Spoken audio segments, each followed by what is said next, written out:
Hello everyone. If this looks any different, I'm using a new phone. I have a new phone now, and I think the camera is a little better now. And I apologize if I sound a little weird. I have a bit of a stuffy nose. I might have a little bit of a cold. We're gonna get through this. So, Casino Royale is what we're talking about today. This is the adaptation of the very first James Bond book. I wonder why it took them so long to make a movie of it. Well, I know there was like a movie way back when, but I don't think it was even made by the same like publisher and company that makes the main one, so I don't think it counted. So they just, after some of the Pierce Brosnan movies, they decided to reboot the series. They got Daniel Craig in there as the new James Bond, and they pretty much did an origin story of James Bond, basically, because this is the origin story. This is essentially the Batman Begins for James Bond, and this movie is great.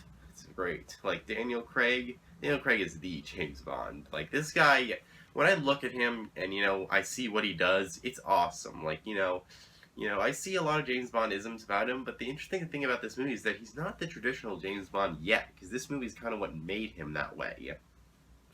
And what made him have all his thoughts about women and how he has this really cold personality and stuff. A lot of it's because of the events of this movie, and it's really cool.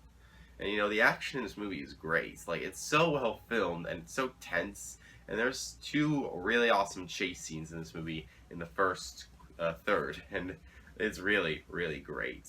They're really fun to watch. And a lot of the second third is a lot of poker scenes because it's called Casino Royale. Because what James Bond has to do in this one is bankrupt this guy who finances terrorist Lashif.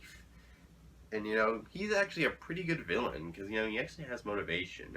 And if you watch the movie, you can actually see that as you go along, and it's pretty cool that because a lot of the Bond villains in the past have been kind of I don't know why they're doing this except just to be evil. Whatever.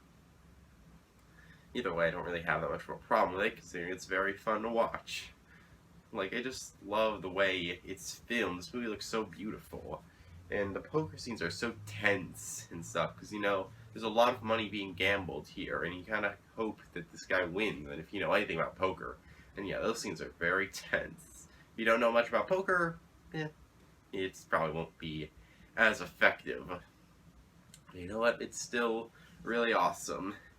This movie's got so much good about it, and it's definitely the best Bond movie I've seen so far. It's probably the best one of them all, I don't know. But I really, really liked Casino Royale. I love Daniel Craig as James Bond. I love the story being told. I loved how it's not that sexist compared to some of the other ones. I mean, the intro scene is actually this really cool animated thing of Bond beating up people. That was actually pretty cool. And I love the action in this movie. I love how, sometimes it doesn't need action, it just needs to be really tense with, like, the poker scenes and whatnot. The ending is really cool. It's essentially Batman Begins for James Bond. Because it's a reboot. The Daniel Craig series is a reboot.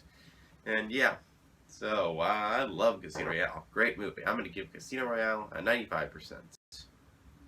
This movie was very good. I will not be seeing Quantum of Solace, however. I have not heard good things about that one, so we're just going to skip it and go right to Skyfall. And that's going to be the last James Bond movie I review before Spectre. So I'll see you guys then. Adios, home slices.